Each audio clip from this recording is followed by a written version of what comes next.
They said, "You're too old to travel with us, Grandma. Just watch the house."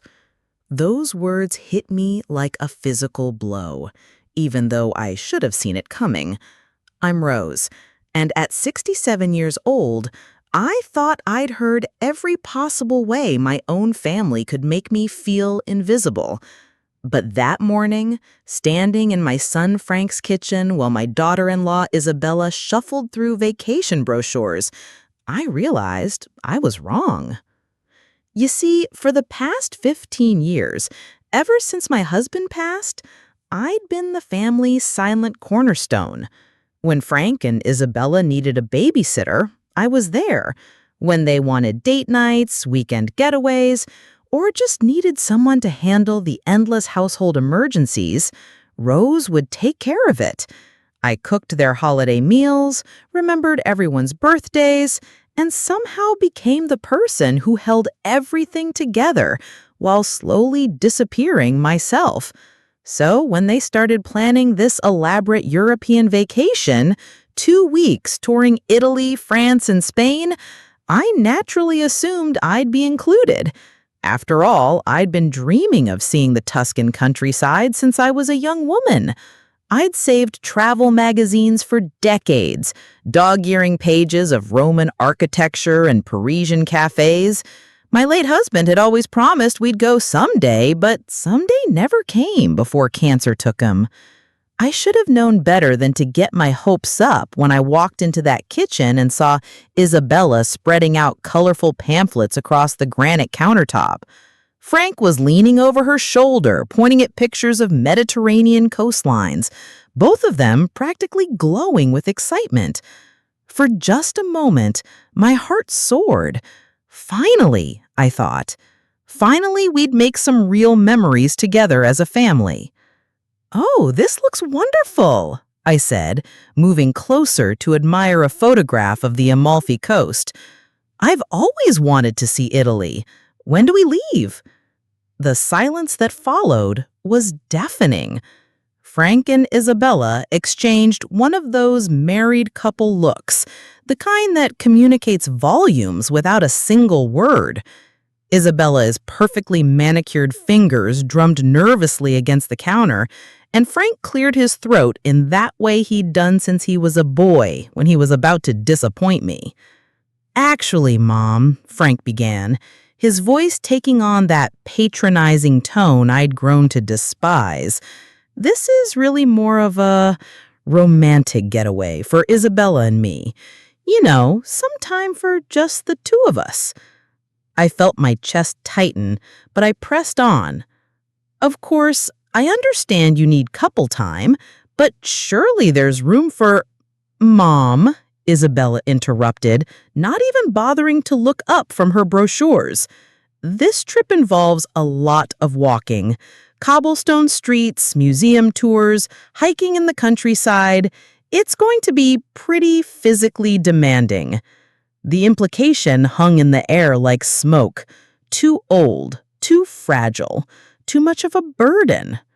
But Frank, bless his heart, decided to make it even more explicit. "What Isabella's trying to say is that you're at a different stage of life now, Mom. This kind of travel isn't really appropriate for someone your age. Besides, we need someone trustworthy to watch the house while we're gone. You know how paranoid Isabella gets about leaving the place empty." I stood there for a moment, letting their words sink in. Someone my age. As if 67 meant I was ready for a nursing home. As if the woman who had raised 3 children, worked full-time as a school administrator for 30 years, and had been managing their household crises for over a decade, was suddenly too decrepit to navigate an airport? "I see," I said quietly, my voice surprisingly steady. "And how long will you be gone?" 2 weeks, Isabella said, finally looking up with what I can only describe as forced brightness. "But don't worry, we'll bring you back something nice. Maybe one of those Italian scarves or some of that olive oil you're always talking about." A souvenir. like a consolation prize for being deemed too old to create my own memories. I smiled, the same smile I'd perfected over years of swallowing disappointment, and nodded. Of course, I'd be happy to watch the house. But inside, something was shifting. Something that had been dormant for years was beginning to stir, like a flame that had been reduced to embers, suddenly finding fresh oxygen. That evening, after they'd gone home to continue their precious vacation planning, I sat in my living room surrounded by the photo albums I'd been meaning to organize for months. Pictures of Frank as a baby, family Christmases, graduations, weddings, a lifetime of being the person who captured everyone else's important moments while rarely appearing in them myself. I found myself lingering on a photograph from 1978. I was 22, standing in front of a small cafe in my hometown, wearing a flowing sundress and sporting the kind of confident smile I couldn't remember having worn in decades. My hair was long and wild, and my eyes held a spark of adventure that seemed to belong to a completely different person. When had I stopped being that woman? When had I become someone whose dreams were dismissed as inappropriate for her age? The answer came to me gradually over the following days.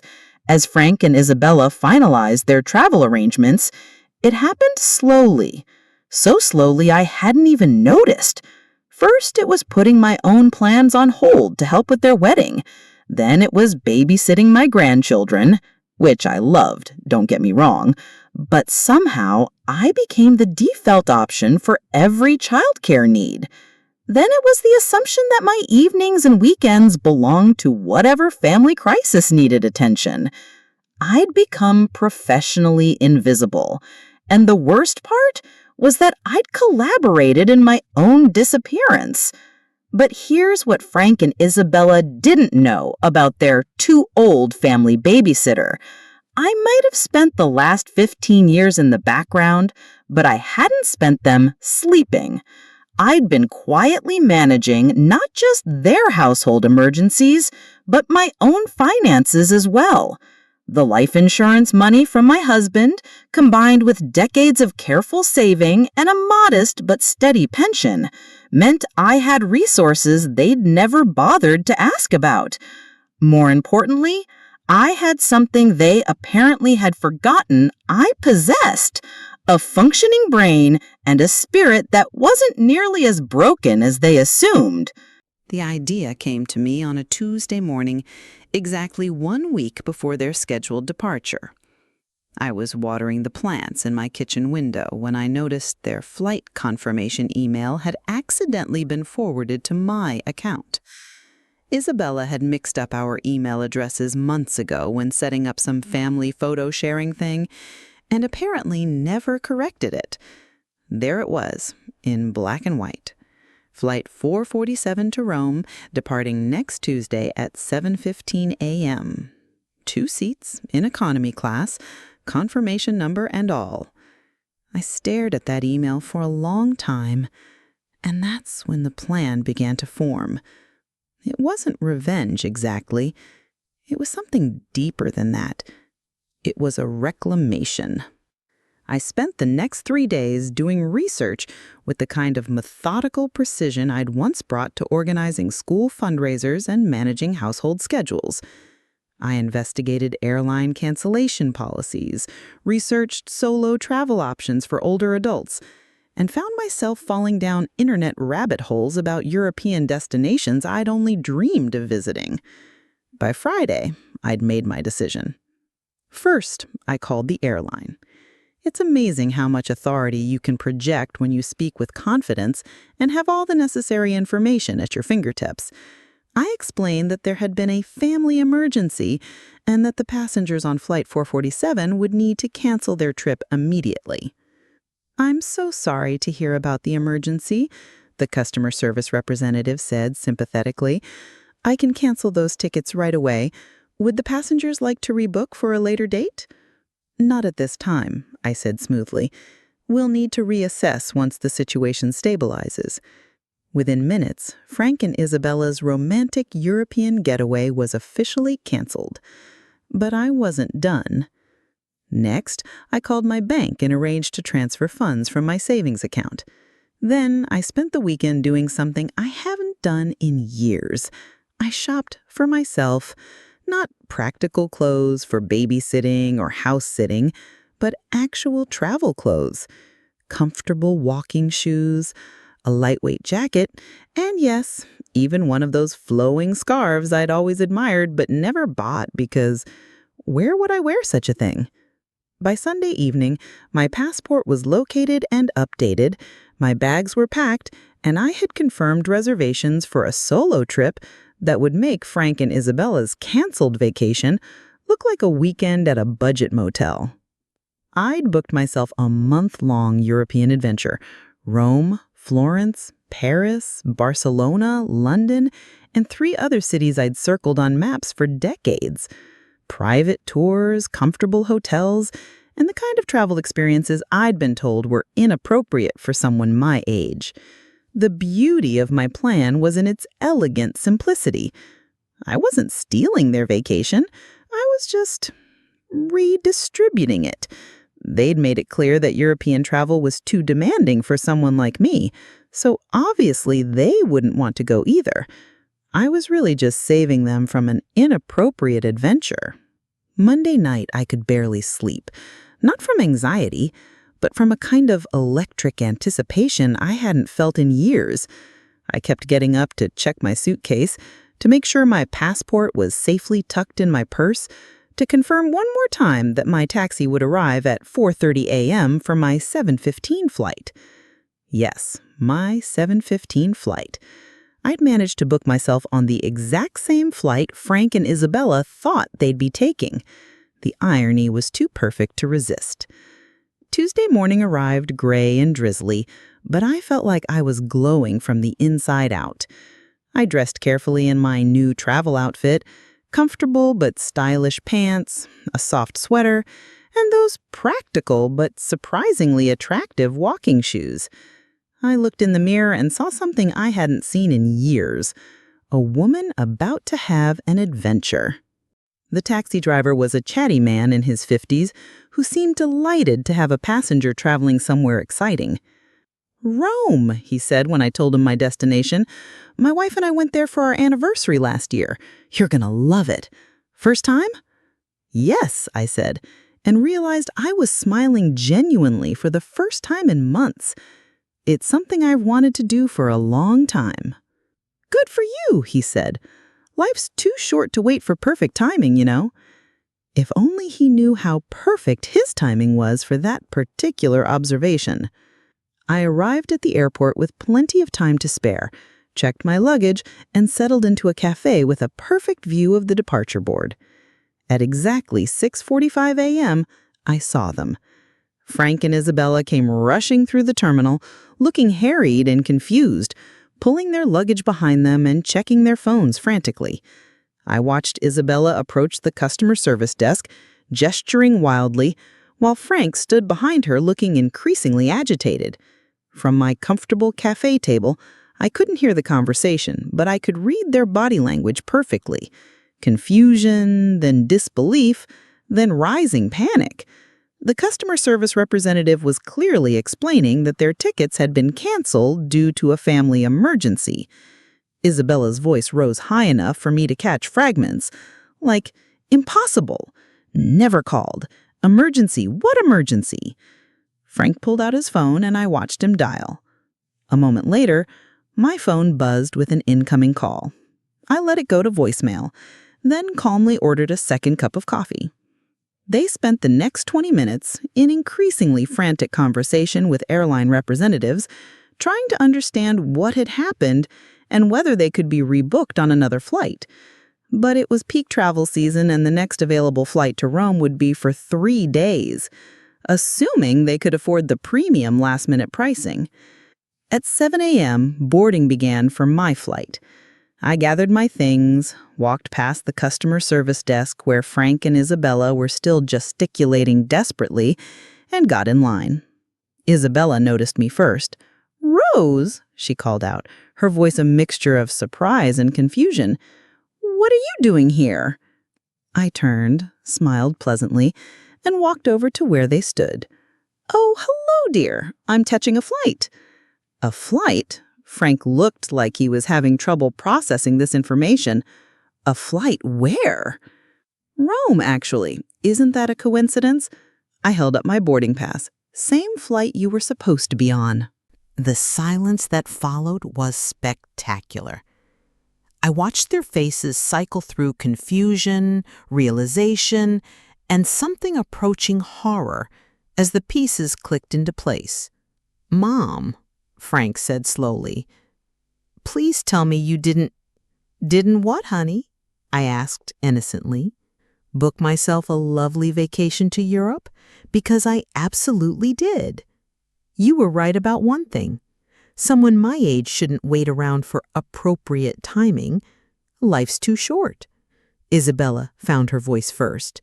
"You canceled our tickets?" It wasn't a question. I didn't treat it like one. "I prevented you from taking an inappropriate vacation," I said calmly. "You explained very clearly that European travel is too physically demanding for someone at my stage of life. Since I'm only 5 years older than you, Isabella, I assumed you'd reach the same conclusion about your own travel plans."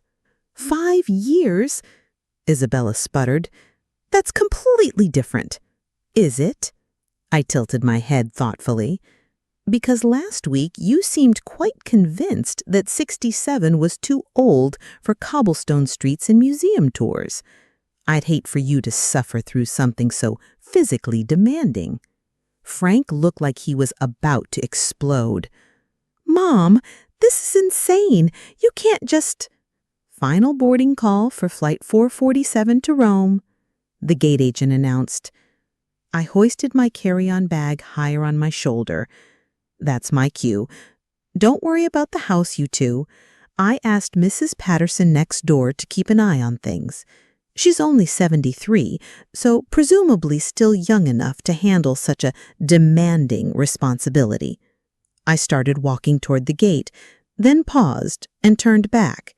"Oh, and don't wait up. I'll be gone for a month. I've got a lot of inappropriate adventures to squeeze in."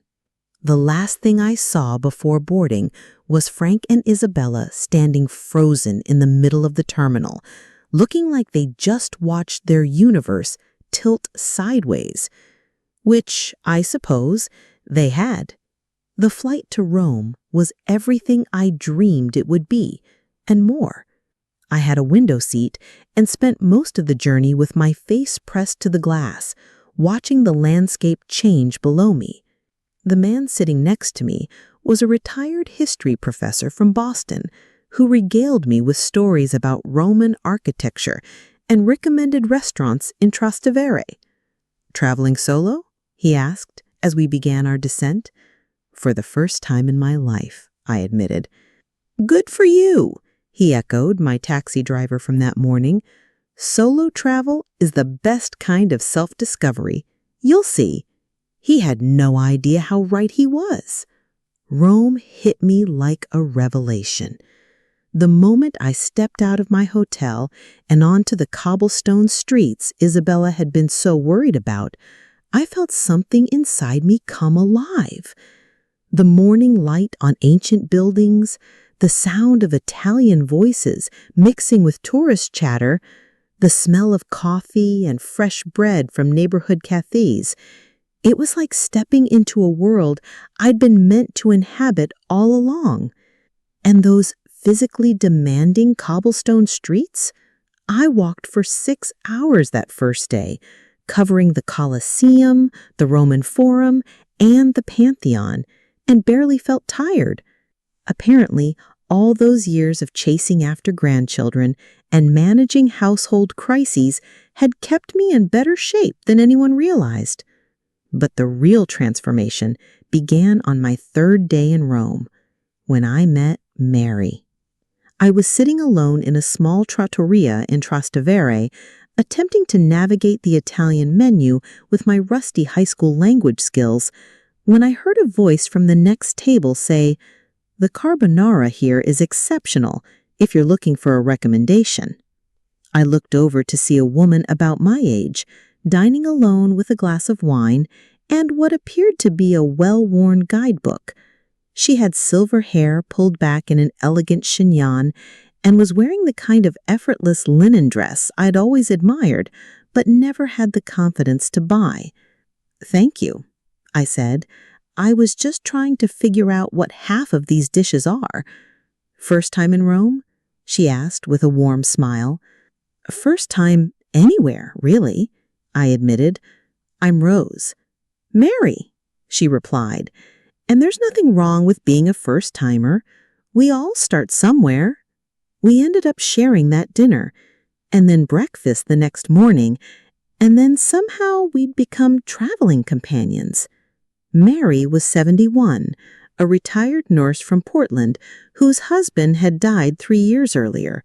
She'd been traveling solo through Europe for the past month, she told me, after her adult children had suggested she might be happier in a nice senior community closer to family.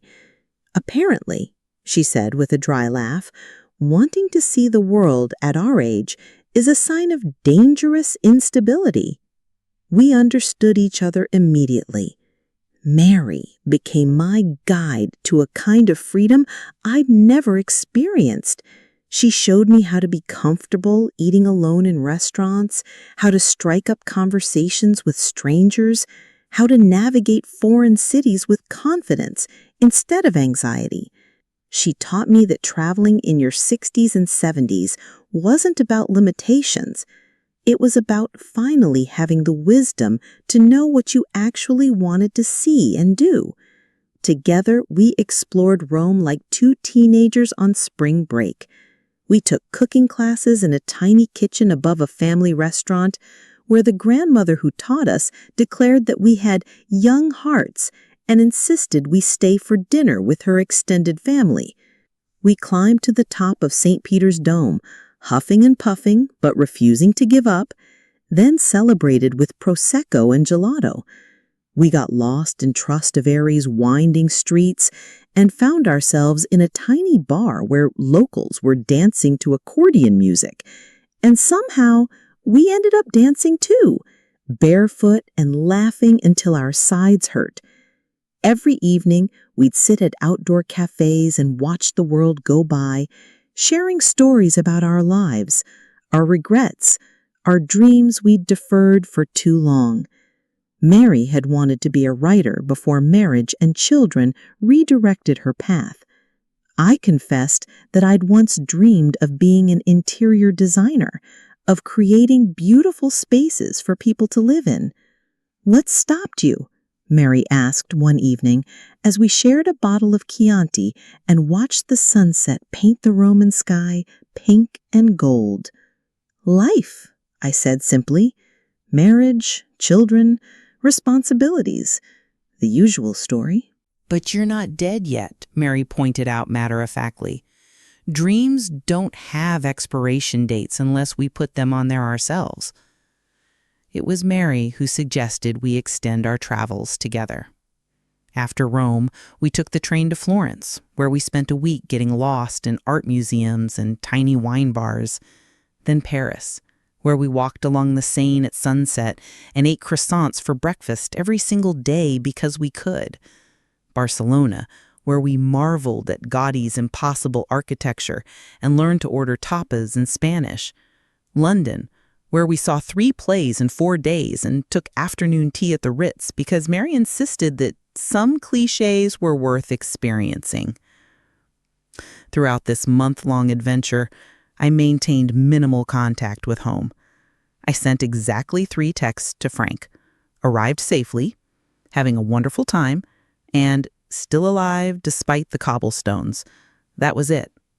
But I did stay in touch with my granddaughter Sophia, who was 24 and had always been the one family member who seemed to see me as a complete person rather than just a convenient grandmother-shaped service provider. Sophia was thrilled by my spontaneous European adventure and lived vicariously through the photos I sent her. "Grandma Rose," she texted, after I sent her a picture of Mary and me clinking wine glasses at a sidewalk cafe in Montmartre. "You look happier than I've ever seen you. This is exactly what you needed." She was right. With each passing day, I could feel myself becoming more solid, more present, more authentically myself. The apologetic, self-effacing woman who had stood in Frank's kitchen accepting dismissal was being replaced by someone I barely recognized, but was beginning to love. A woman who took up space in the world without apology. It wasn't just the travel, though the travel was transformative. It was the daily practice of making choices based on what I wanted, rather than what others needed from me. It was waking up each morning with nothing on my agenda except my own curiosity. It was conversations with strangers, meals eaten slowly and savored, art appreciated without rushing to the next thing on someone else's schedule. Mary and I developed rituals. Morning coffee consumed while planning the day's adventures, evening wine consumed while processing the day's discoveries, long walks through unfamiliar neighborhoods, following our instincts rather than guidebooks, museum visits that lasted as long as we wanted them to last, with breaks for gelato or coffee whenever we felt like it. We also developed the kind of friendship I hadn't experienced since my 20s, deep, honest, and built on mutual recognition rather than shared obligations. Mary understood what it felt like to spend decades being the person everyone could count on, while slowly becoming invisible to yourself. She understood the particular grief of losing a spouse, and then discovering that widowhood meant becoming a problem for your adult children to solve, rather than a person with your own continuing story. "The thing about being our age," Mary said one evening as we sat on a bench in Hyde Park watching the late afternoon light filter through the trees, "is that we're finally old enough not to care what people think, but we're still young enough to do something about it." She was right about that, too. As our month-long adventure drew to a close, Mary and I made plans to meet again in 6 months for another adventure. Morocco, we decided. Neither of us had ever been to Africa, and at our age, why wait? The flight home felt surreal. I was returning to the same house, the same family, the same life I'd left a month ago, but I was a completely different person. I'd spent 30 days making every decision based on my own preferences and desires, and I wasn't sure I remembered how to go back to being the accommodating, invisible grandmother everyone expected. More importantly, I wasn't sure I wanted to. Frank and Isabella picked me up at the airport, and the car ride home was a masterpiece of awkward tension. They were clearly still processing what I'd done, caught between anger at my selfish behavior and reluctant admiration for the fact that I'd pulled it off. "So," Isabella said carefully as we pulled into my driveway, "how was your trip?" "Transformative," I said simply. "Thank you for asking." Frank carried my luggage to the door, then turned to face me with an expression I couldn't quite read. "Mom, we need to talk about what happened. What you did wasn't okay." I agreed pleasantly. What I did wasn't okay. It was spectacular. Over the following days, the whole family gradually learned that they were dealing with a new Rose. When Frank called expecting me to babysit on short notice because their regular sitter was sick, I politely declined because I had plans to redecorate my living room. When Isabella asked me to host Sunday dinner because she was too stressed with work, I suggested she order takeout instead because I was busy researching interior design courses at the community college. The family's adjustment to the new me was bumpy. Sophia was delighted by my transformation and became my strongest ally in maintaining the boundaries I was learning to set. "Grandma," she said during one of our regular coffee dates, "I love seeing you like this. You seem so much more present." Frank and Isabella, on the other hand, were clearly struggling with my newfound unavailability. They'd grown accustomed to having a family member who absorbed inconvenience without complaint, and my sudden insistence on being treated as a person with my own schedule and preferences was throwing their household management into chaos. The confrontation I'd been expecting finally came about 2 weeks after my return. Frank and Isabella showed up at my door on a Sunday evening, clearly prepared for a serious conversation. "Mom," Frank began, settling heavily into my living room armchair, "we need to clear the air about some things." "Of course," I said, pouring myself a glass of the good wine I'd brought back from Italy. "This is exactly what we mean," Isabella interrupted. "Ever since you came back from your adventure, you've been different, distant, selfish." I took a sip of wine and considered her words. I had been different. I'd been treating myself like a person whose time and preferences matter. I can see how that would seem selfish if you've grown used to the alternative. Frank leaned forward, his expression frustrated. "That's not what we meant, and you know it. We're talking about family responsibilities, about being there for each other." "I'm happy to be there for family," I said calmly, "but I'm no longer available to be taken for granted by family. There's a difference." "What does that even mean?" Isabella asked. I set down my wine glass and looked at them both carefully. These were people I loved, people who mattered to me, but they were also people who had somehow forgotten that love should be reciprocal. "It means," I said slowly, "that if you want me to babysit, you ask me in advance rather than assuming I'm available. It means that if you want me to host family gatherings, you ask whether it's convenient for me rather than informing me that it's happening. It means that you consider my schedule and preferences when making plans that involve me, rather than treating me like a resource to be deployed whenever needed." Frank and Isabella exchanged one of their looks. "But Mom," Frank said, "you've never minded before. You've always been happy to help." "Have I?" I asked quietly. "Or have I just been well trained not to express my mind?" The silence that followed was heavy with recognition, because the truth was they had never asked me whether I minded. They had simply assumed that because I didn't complain, I didn't have preferences or boundaries or a life of my own that mattered. "The thing is," I said slowly, "that I spent a month discovering who I am when I'm not defined by what other people need from me. And it turns out I'm someone I actually like. I'm someone with opinions and desires and dreams that don't revolve around making other people's lives more convenient." Isabella shifted uncomfortably. "We never asked you to revolve your life around us."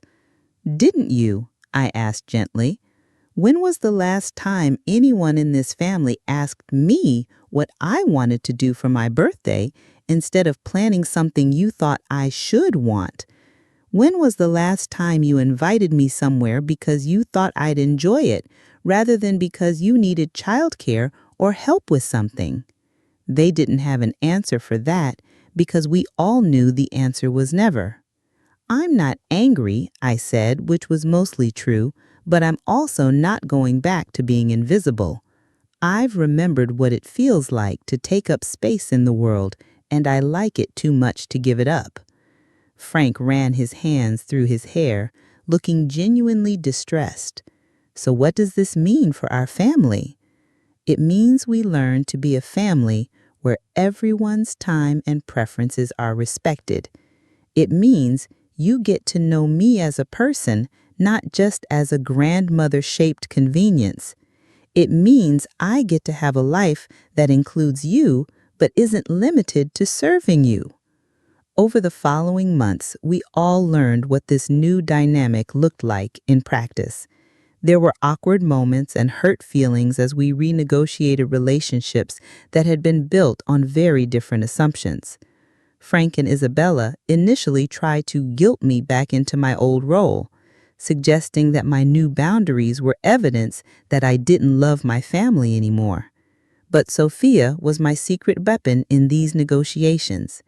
She'd seen the photos of my European adventure, had heard the excitement in my voice when I talked about my travels, and she understood that what they were witnessing wasn't selfishness, but recovery. Dad, I overheard her telling Frank one afternoon, Grandma Rose spent 15 years making sure everyone else got to have adventures while she stayed home and waited for permission to live her life. Now she's finally giving herself permission. Maybe, instead of being upset about it, you could try being happy for her.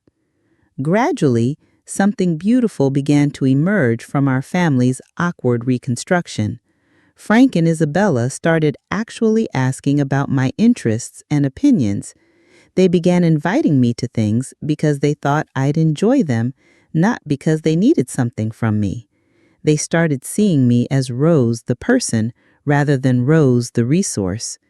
And I started saying yes to invitations that appealed to me and no to requests that didn't. I enrolled in interior design classes at the community college and discovered I had a natural eye for color and space. I joined a travel club for active seniors and began planning adventures beyond my European month with Mary. I learned to cook for one and eat meals slowly, savoring flavors instead of rushing to clean up so I could move on to the next task on someone else's agenda. Most importantly, I learned to occupy my own life fully instead of living in the margins of everyone else's story. The real test came 8 months after my European adventure, when Frank and Isabella announced they were planning another vacation, this time to Costa Rica. They came to my house for dinner on a Sunday, and after we'd finished eating, Isabella cleared her throat nervously. "Rose, we wanted to talk to you about our spring vacation plans." I felt a familiar tension begin to build in my shoulders, the old automatic response to being informed about childcare duties. But then I caught myself and consciously relaxed. Whatever they were about to ask, I had the right to say no. "We're thinking about Costa Rica," Frank said. 2 weeks of hiking and wildlife tours and beach time? "That sounds wonderful," I said genuinely. "You'll have a great time." They exchanged a look, and then Isabella took a deep breath. "The thing is, we were wondering, would you like to come with us?" I blinked, certain I'd misheard. "I'm sorry?" "We know how much you love traveling, and we thought maybe you'd enjoy Costa Rica. They have amazing birds there, and you've always liked bird watching, and there are some incredible gardens and art museums in San Jose. You want me to come on vacation with you?" "Only if you want to," Isabella hastily said. "We know you have your own life now, your own plans, but we thought, we thought maybe it might be nice to make some travel memories together, as a family." I sat there for a moment, overwhelmed by the magnitude of what had just happened. They weren't asking me to babysit or house sit or provide some service. They were inviting me to be part of an adventure because they thought I might enjoy it. "That's a very thoughtful invitation," I said slowly. "Can I think about it and get back to you?" "Of course," Frank said. "Take all the time you need." After they left, I called Mary in Portland and told her about the invitation. "That's wonderful, Rose," she said immediately. "What a lovely sign of how your relationship with them has evolved." "But I'm not sure I should say yes," I admitted. "What if it's a step backward? What if I fall back into old patterns?" Mary was quiet for a moment. "Do you want to go to Costa Rica?" she asked finally. "I think I do," I said. I've never seen a rainforest. Then go see a rainforest, Mary said simply. You're not the same person you were a year ago, Rose. You don't have to be afraid of your own family anymore. She was right, as usual. The woman who had stood in Frank's kitchen and accepted dismissal without protest was gone.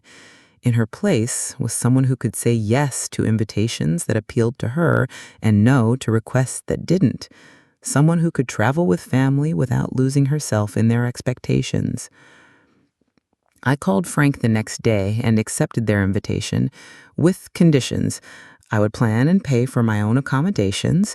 I would have the freedom to skip activities that didn't interest me, and I would not be responsible for managing anyone else's travel logistics or emotional needs. Of course, Mom, Frank said, and I could hear the smile in his voice. We just want to spend some time with you, on your terms. The Costa Rica trip was a revelation in its own way. For the first time in decades, I traveled with my family as an equal participant rather than a caretaker. We hiked through cloud forests and spotted quetzals, visited coffee plantations and learned about sustainable farming, spent lazy afternoons on beaches reading books and comparing notes about what we'd seen. Frank and Isabella had clearly made an effort to plan activities they thought I'd enjoy, and they showed genuine interest in my opinions and preferences. When I decided to skip a particularly strenuous hike in favor of visiting a local art gallery, they didn't make me feel guilty about it. When I struck up a conversation with a local artist and ended up spending an afternoon learning about traditional weaving techniques, they waited patiently and seemed genuinely interested in what I'd learned. Most remarkably, they started asking me questions about my European adventure, not with the accusatory tone I'd expected, but with genuine curiosity. Isabella wanted to know about the cooking classes Mary and I had taken in Rome. Frank was fascinated by my descriptions of the Louvre and made me promise to show him my photos when we got home. I have to admit, Frank said one evening as we sat on our hotel balcony watching the sunset, I was pretty angry about what you did with our tickets. I know you were. But looking back on it now, I think maybe we needed that wake-up call. We'd gotten so used to thinking of you as, I don't know, as a resource instead of a person. That wasn't fair to you. It was the closest thing to an apology I was likely to get, and it was enough. On our last night in Costa Rica, Isabella surprised me by saying, Rose, I owe you an apology. Not just for the vacation thing, but for a lot of things over the years. I think I got so caught up in managing my own life that I forgot you had a life too. Thank you for saying that. It means a lot. I hope we can do better going forward. I hope we can be better. We already are, I said and meant it. The flight home was comfortable in a way that would have been impossible a year earlier. We chatted about our favorite moments from the trip, made plans to develop the photos we'd taken, discussed other destinations we might explore together in the future. I was traveling with family, but I was still fundamentally traveling as myself. Back home, life settled into a new rhythm that felt sustainable in a way my old life never had. I continued my interior design classes and started taking on small projects for friends and neighbors. I planned a spring trip to Morocco with Mary and a summer road trip to national parks with my travel club. I hosted family dinners when I felt like cooking and suggested restaurants when I didn't. Frank and Isabella's marriage seemed to benefit from having to manage their own logistics and childcare needs instead of defaulting to Rose the resource. They started planning more carefully, communicating more explicitly, and actually spending focused time with their children instead of assuming grandma would handle the demanding parts of parenting. Sophia started coming to me for advice not about school or career decisions, but about travel destinations and life adventures. She was planning her own European trip after graduation and wanted to hear about every detail of my month with Mary. Grandma, she said one afternoon as we sat in my newly redecorated living room, I want to travel the way you do, like not just to check things off a list, but to actually experience places. The secret, I told her, is to travel like you belong in the world, not like you're asking permission to see it. She nodded thoughtfully. Is that what you learned in Europe? To stop asking permission? I learned that I'd been waiting my whole life for someone to tell me it was okay to want things for myself. And I finally realized that permission was never going to come from anyone else. I had to give it to myself. The first anniversary of my European adventure arrived on a Tuesday in September. I woke up that morning and realized that exactly a year ago, I had been standing in Frank's kitchen being told I was too old to travel. The woman who had accepted that dismissal felt like a stranger to me now. I spent the morning going through the photo albums from my trip with Mary, remembering the taste of gelato in Rome and the sound of accordion music in that tiny bar in Trastevere. Then I called Mary to reminisce about our adventures and finalize our plans for Morocco. "Can you believe it's been a year?" Mary asked. "Some days it feels like a lifetime ago. Other days it feels like yesterday." Do you ever regret it? The way you handled things with Frank and Isabella? I considered her question seriously. I regret that it took me so long to stand up for myself, I said finally. But I don't regret a single moment of what happened after that. My life is so much fuller now. I'm so much more myself. Good, Mary said firmly, because you were magnificent that day at the airport. I still get chills thinking about you walking past them to board that plane. That evening, Sophia came over for dinner and brought a bottle of Prosecco. "I wanted to celebrate your anniversary," she said with a grin. "My anniversary? The day you became legendary," she said, popping the cork. "The day my grandmother became the coolest person I know." We spent the evening looking through my travel photos and planning her European adventure. As she was leaving, Sophia hugged me tightly and said, "Thank you for showing me what it looks like to refuse to be invisible." "Thank you for seeing me even when I was," I replied. That night, I sat on my back porch with a glass of the good Italian wine I now kept stocked in my kitchen, and I thought about the journey that had brought me to this moment. A year ago, I had been a woman who had forgotten she was allowed to want things. Tonight, I was a woman who was planning her next adventure, living in a space I'd redesigned to reflect my own taste, surrounded by relationships based on mutual respect rather than assumed obligation. The cancellation of Frank and Isabella's tickets had been the catalyst, but the real transformation had happened gradually, day by day, as I learned to make choices based on my own preferences instead of everyone else's convenience.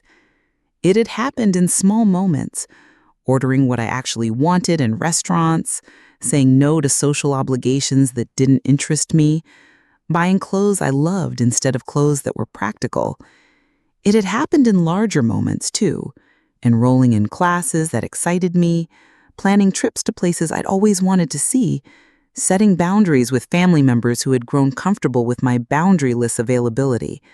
But mostly, it had happened in the quiet daily practice of treating myself like someone whose life mattered, whose dreams were valid, whose presence in the world was valuable beyond what I could provide for others. Frank and Isabella never did get to take their romantic European getaway, though they occasionally mentioned rescheduling it. Somehow, though, they never quite got around to rebooking those tickets. Maybe Costa Rica had scratched their travel itch, or maybe the chaos of managing their own lives without a built-in backup system left them with less energy for elaborate vacation planning. I didn't ask, and I didn't offer to help them figure it out. That was the old Rose's job, and she was gone. The new Rose had her own travels to plan, her own dreams to pursue, her own life to live. 6 months after my European anniversary, Mary and I were scheduled to fly to Marrakesh for 2 weeks of exploring souks and sipping mint tea and marveling at architecture that had stood for centuries before we were born and would stand for centuries after we were gone. "Are you nervous?" Sophia asked when I told her about the Morocco trip. Excited, I corrected. I'm excited. What's the difference? I thought about her question. Nervous implies I'm worried about whether I can handle it. Excited means I know I can, and I can't wait to see what happens next. That was perhaps the biggest change of all. I had stopped doubting my own competence. The woman who had been deemed too old for European cobblestones had navigated a month of international travel with grace and confidence. The woman who had been treated as invisible had made herself gloriously, unapologetically visible. I had learned that age was not about limitations, but about finally having the wisdom to know what you actually wanted and the courage to go after it. I had learned that dreams deferred were not dreams denied, unless you allowed other people to convince you they were. Most importantly, I had learned that it was never too late to stop asking for permission to live your own life. The morning of my flight to Morocco, I stood in front of my bedroom mirror and saw a woman I barely recognized from 2 years ago. She was wearing a flowing scarf purchased in a Parisian boutique, comfortable travel clothes that were both practical and beautiful, and an expression of calm confidence that had taken decades to develop. She looked like someone who belonged in the world, someone who took up space without apology, someone who had adventures because she chose to have them, not because someone else had finally deemed them appropriate. She looked like someone who had never been too old for anything, someone who had simply never been asked if she still dreamed. Now, she no longer waited to be asked. She went.